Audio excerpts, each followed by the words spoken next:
Okay, you may get an error sometimes that says SD card speed slow, shooting may stop.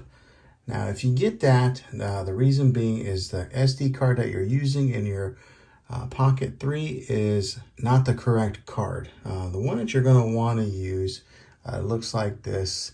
Now, I know that might be a little bit smaller to see, but what I'll do is I'm going to put up here on the screen right here. These are the specifications and the cards that DJI recommends to be used on their devices. So I'll also link these cards in the description down below.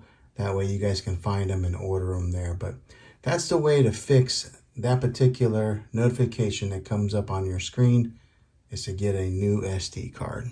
Hopefully this video was helpful. If it was, go ahead and click a thumbs up on it. Go ahead and subscribe to my channel. I make tech videos all the time, and I'd love to have you back in the next one. Take care.